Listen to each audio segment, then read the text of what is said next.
Actually, I did. Let's talk inside.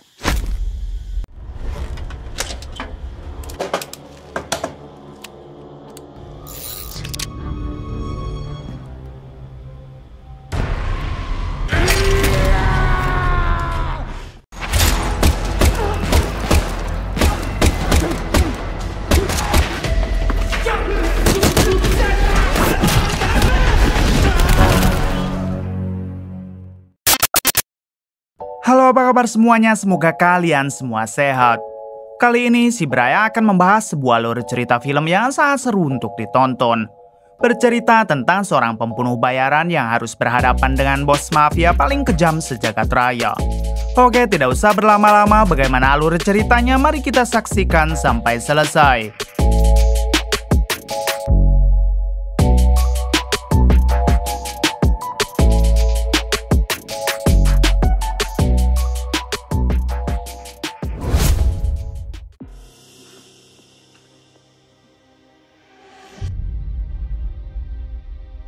Di awal film memperlihatkan seorang pria yang sedang mendatangi sebuah gereja sambil membawa satu botol ciu.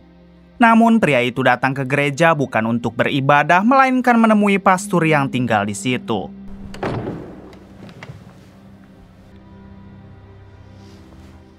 Saat bertemu dengan si pastor, pria tersebut menjelaskan jika dirinya telah banyak sekali menghabisi orang. Bahkan itu semua dimulai sejak dirinya berusia 9 tahun. Apakah Tuhan akan mengampuni semua dosanya apabila sekarang ia ingin bertobat? Sang pastor menjawab kalau Tuhan akan mengampuni siapapun hambanya yang ingin bertobat dengan tulus. Kemudian pria itu mengatakan lagi, namun sayang ia datang ke sini bukan untuk bertobat, melainkan untuk menghabisi sang pastor. Dengan cepat pria itu langsung mengunci sang pastor di dalam ruangan lalu menghabisinya dengan cara brutal.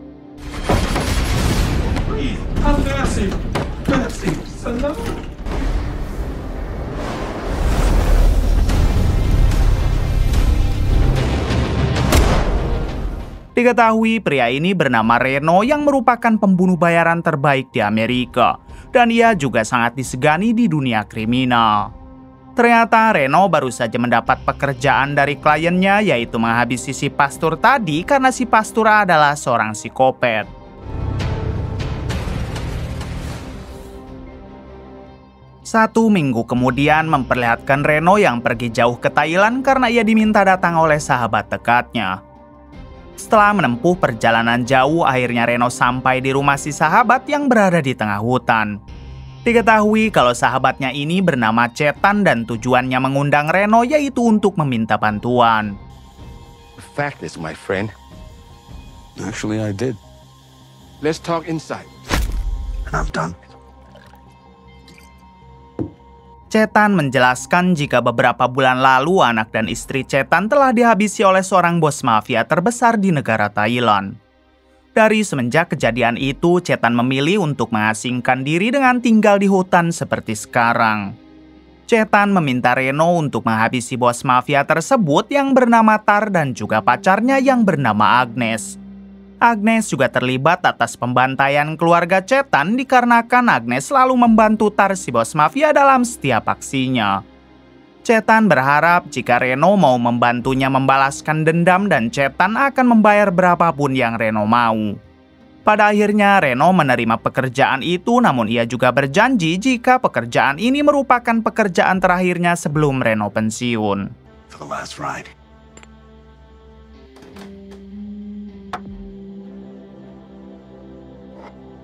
Kemudian Chetan mengingatkan agar Reno selalu berhati-hati karena Tar adalah bos mafia kejam yang mempunyai banyak sekali anak buah. Chetan juga akan mengutus 1 orang untuk menemani Reno dalam aksinya nanti. Mendengar semua itu, Reno meminta Chetan untuk tenang saja karena kemampuan Reno setara dengan 100 anggota ormas.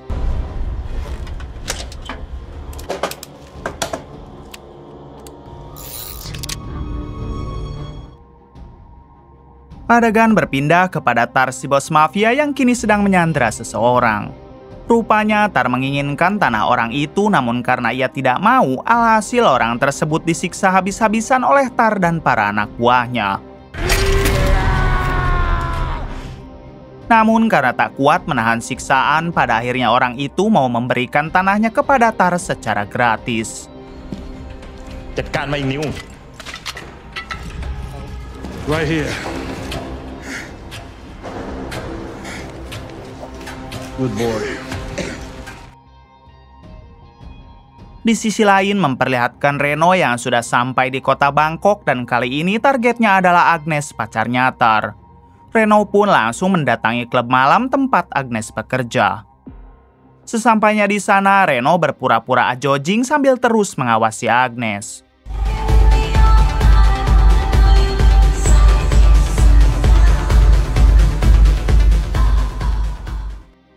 Hingga ketika Agnes akan pulang, Reno menghampirinya sambil menaiki bajai. Di sini Reno membujuk Agnes agar mau ikut dengannya karena ia beralasan sangat tertarik kepada Agnes. Namun Agnes menolak sebab jika pacarnya tahu maka dia mungkin akan marah besar. Kemudian si supir bajai yang ternyata orang suruhan Chetan untuk mendampingi Reno membantu merayu Agnes dengan mengatakan jika Reno adalah pria kaya. Pada akhirnya Agnes pun mau ikut, namun dengan syarat ia meminta bayaran 2 juta baht. Reno hanya mengiyakan saja permintaan Agnes yang padahal faktanya Agnes adalah target pertama Reno.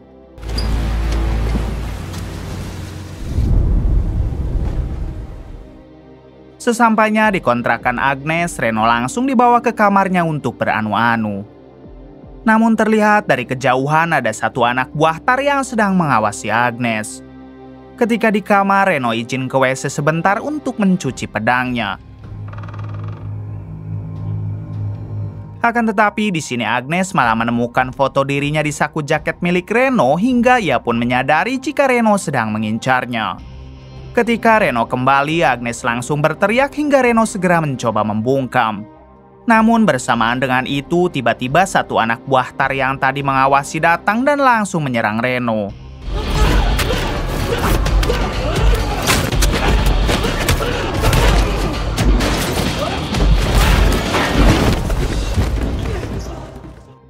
Meskipun badan Reno lebih kecil, namun ia berhasil menghabisi anak buah Tar.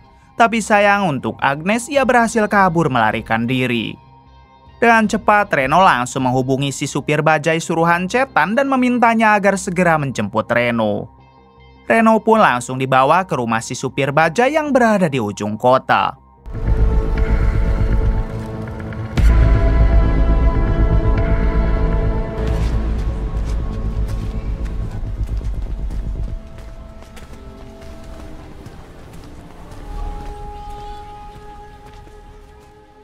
Sesampainya di sana, si supir bajai yang diketahui bernama Bajuri menanyakan apa yang telah terjadi. Reno menjelaskan jika dirinya telah gagal menghabisi Agnes karena tiba-tiba ia diserang oleh satu anak buah Tar. Meskipun si anak buah itu berhasil Reno habisi, namun sekarang Agnes berhasil kabur entah kemana. Mendengar hal tersebut, Bajuri langsung panik karena sekarang Agnes pasti akan mengadukan semua itu kepada Tar. Dan kini Tarlah yang akan balik memburu Reno dan juga Bajuri. Reno meminta agar Bajuri tenang saja karena dirinya akan membereskan ini semua, namun untuk sekarang ia perlu beristirahat beberapa jam. and then we go.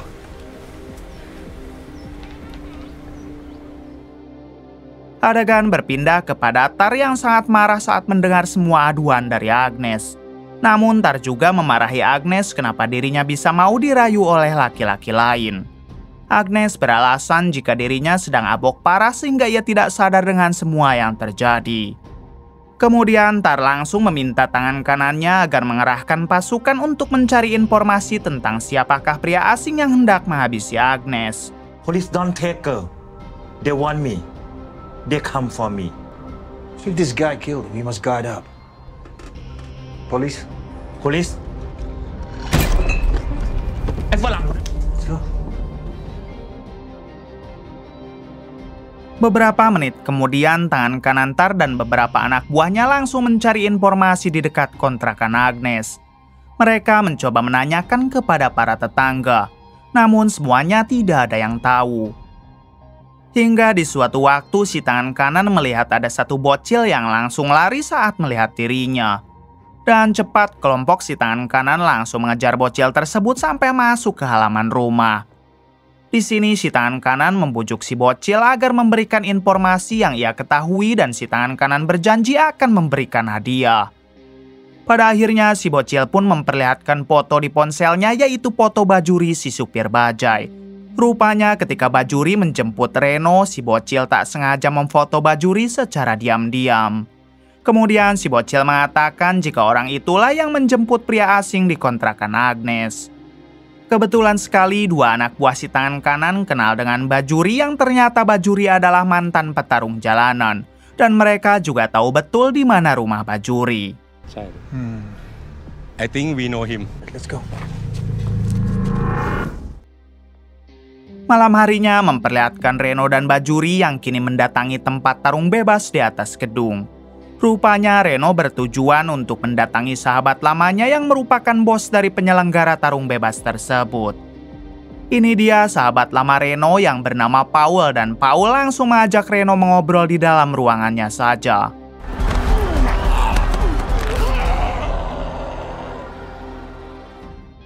Sesampainya di sana, Reno langsung menjelaskan kalau kedatangannya ke sini yaitu meminta bantuan kepada Paul. Reno sedang mengincar Tar dan Agnes pacarnya karena ia sedang ditugaskan untuk menghabisi mereka berdua. Reno berharap Paul bisa membantu serta memberi informasi di mana ia bisa menemukan Tar. Paul menjawab kalau Tar bukan orang sembarangan sehingga akan sulit untuk dihabisi. Namun Paul berjanji jika ia akan berusaha untuk mencari informasi tentang di mana Reno bisa menemukan Tar. Setelah itu Reno berterima kasih lalu ia pun pergi bersama Bajuri si supir bajai. Cheers to old friends. And new ones. Nice to see you. Beberapa jam kemudian memperlihatkan Bajuri yang baru sampai di rumahnya setelah mengantar Reno ke salah satu hotel. Namun di sini ia dibuat terkejut saat melihat ibunya yang sudah dihabisi oleh anak buah Tar. Di waktu yang sama, tiba-tiba Bajuri diserang oleh 3 anak buah Tar hingga terjadilah keributan.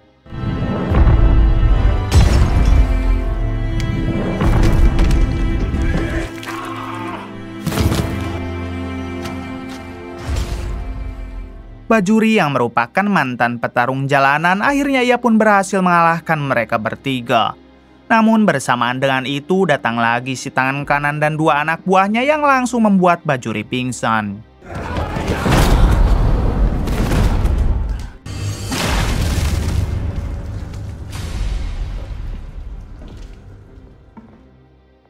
Ketika tersadar, Bajuri sudah dalam kondisi disandra dan berada di hadapan Tar.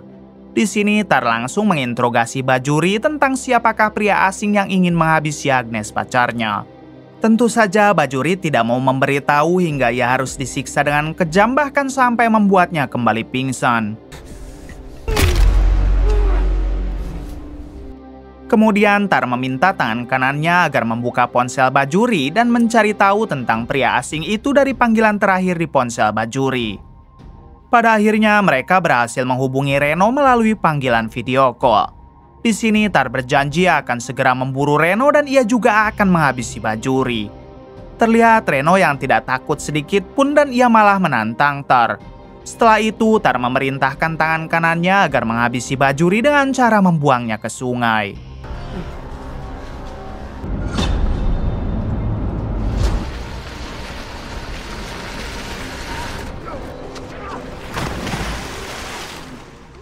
Namun ketika mereka telah membuang Bajuri, rupanya Bajuri masih hidup dan langsung pergi menuju hotel Reno.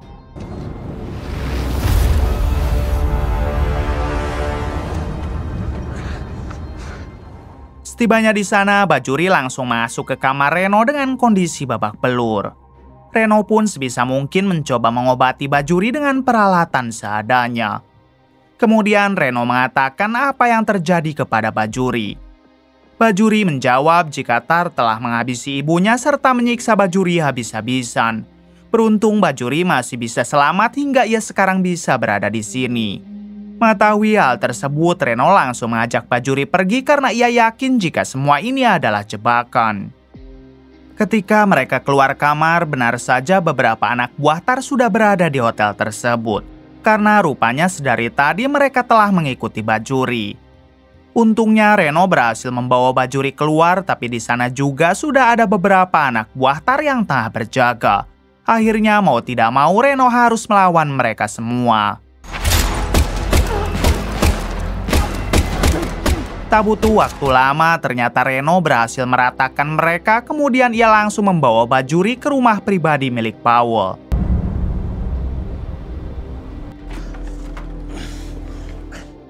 Sesampainya di sana, Reno meminta agar Powell segera memanggil dokter untuk mengobati Bajuri. Tak lama kemudian, sang dokter pun datang dan langsung menangani Bajuri. Namun sayang, Bajuri tidak bisa tertolong karena lukanya sudah sangat parah. Melihat itu semua, Reno semakin dendam kepada Tar dan ia berjanji jika dalam minggu ini ia pasti bisa menghabisi Tar. Okay. Yeah, he did. Di hari selanjutnya memperlihatkan Reno yang bertemu dengan Cetan, yaitu orang yang telah menugaskan Reno menghabisi Tar. Di sini Reno mengatakan jika Bajuri, orang suruhan Cetan, telah tewas kemarin malam. Namun Reno tidak akan menyerah begitu saja karena ia sudah bertekad untuk menghabisi Tar dan juga Agnes pacarnya. Cetan yang merasa jika Reno butuh pendamping, ia pun akan turun langsung untuk menemani Reno. Terlihat Reno yang tidak keberatan, kemudian mereka pun pergi mendatangi rumahnya Powell.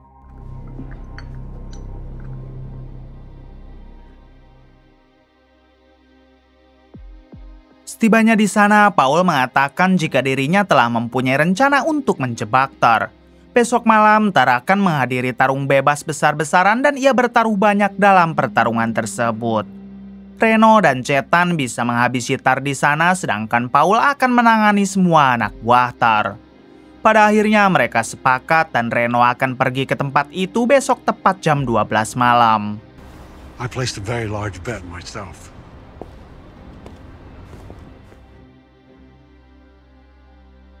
Singkat cerita, pada besok malamnya memperlihatkan Tar yang sedang menonton tarung bebas tersebut. Di sana juga ada Agnes pacarnya yang terus menemani Tar.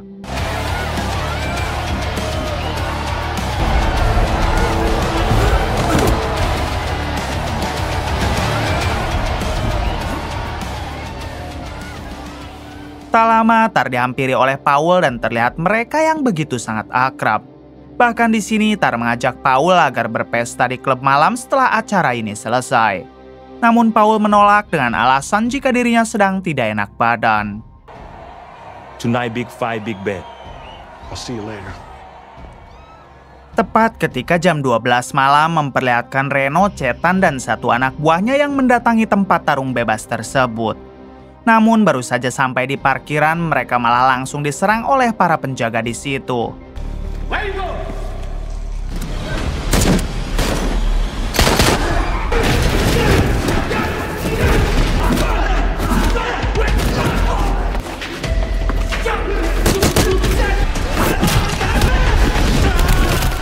Dalam insiden tersebut, anak buah Cetan harus koit, sedangkan Cetan sendiri terkena tembakan. Kemudian Reno mengajak Cetan untuk bergegas ke arena tarung bebas. Namun setibanya di situ tidak ada satu orang pun dan hanya ada ibu-ibu yang sedang membereskan tempat. Reno pun menanyakan apakah acaranya belum dimulai.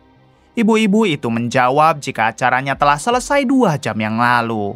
Di sini barulah Reno sadar jika dirinya telah dijebak oleh Powell karena faktanya Powell sendiri sudah bekerja sama dengan Tar. Dengan emosi yang membara, Reno dan Cetan langsung pergi untuk mendatangi Powell. Namun ketika sampai di parkiran bawah, mobil Reno harus diberondong tembakan oleh para anak buah Tar.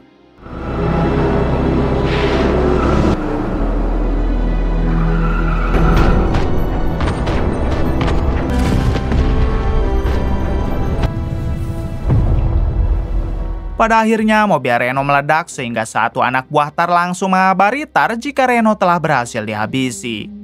Namun ternyata yang tewas di dalam mobil itu hanyalah Cetan yang artinya Reno telah berhasil pergi. Singkat cerita memperlihatkan Powell yang sedang bersiap-siap untuk bobot cantik. Namun tiba-tiba Reno sudah berada di sana dan langsung menodong Powell. Di sini Reno tidak menyangka jika Powell yang sudah ia anggap sebagai saudara akan tega mengkhianatinya. Bahkan akibat ulahnya itu, Chetan harus menjadi korban. Paul menjelaskan jika semua ini ia lakukan hanya demi uang karena ternyata Tara adalah rekan bisnis Paul sejak lama.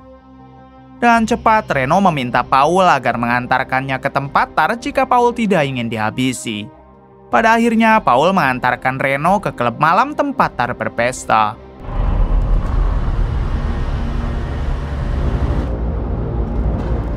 Doesn't matter why you do it. Saat tiba di sana, Paul malah berontak dan berniat menyerang Reno. Hingga dengan terpaksa Reno pun harus menghabisi Paul. Kemudian Reno masuk ke dalam klub malam itu untuk mencari Tar. Ketika berada di dalam, Reno harus berpapasan dengan tangan kanan Tar hingga terjadilah aksi baku hantam.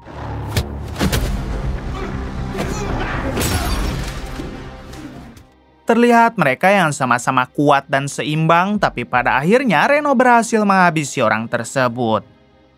Kemudian Reno masuk ke ruangan VIP dan bertemu dengan para anak buah Tar.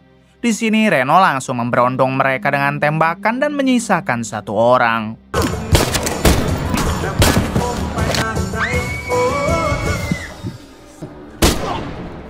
Orang tersebut yang ketakutan akhirnya memberitahu Reno jika Tar sedang berada di ruangan karaoke bersama Agnes. Dan cepat Reno langsung mendatangi ruangan tersebut dan kita lihat aksinya.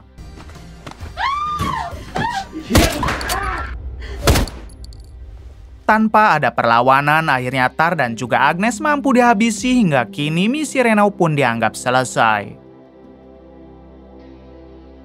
Beberapa hari kemudian memperlihatkan Reno yang memilih untuk tinggal di rumah mendiang Chetan. Tak lama Reno dihampiri oleh seorang wanita yang merupakan sepupunya Chetan. Rupanya wanita itu berniat untuk mengantarkan Reno sekoper uang sesuai dengan wasiat mendiang Chetan sebelum ia tewas. Si wanita menjelaskan jika sebelum Chetan pergi ke kota, ia berpesan kepada dirinya untuk memberikan semua uang ini kepada Reno jika Chetan tidak kembali.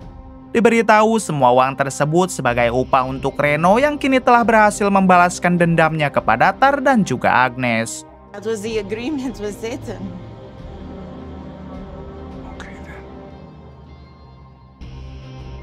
Keesokan harinya memperlihatkan Reno yang sedang berburu di dalam hutan untuk mencari ketenangan. Namun ketika ia akan beristirahat, tiba-tiba rupanya tembakan tersebut tak sengaja dilakukan oleh seorang bocil yang sedang berburu dengan ayahnya. Pada akhirnya Reno sang pembunuh bayaran terbaik harus koit di tangan seorang bocil secara tidak sengaja. Kemudian film pun tamat. Kisah yang mungkin dapat kita ambil dari film ini salah satunya adalah jangan suka membalas dendam karena endingnya semuanya malah pada koit. Oke, terima kasih yang sudah menonton sampai akhir. Mohon maaf bila banyak kesalahan. Salam dari Bray Movie.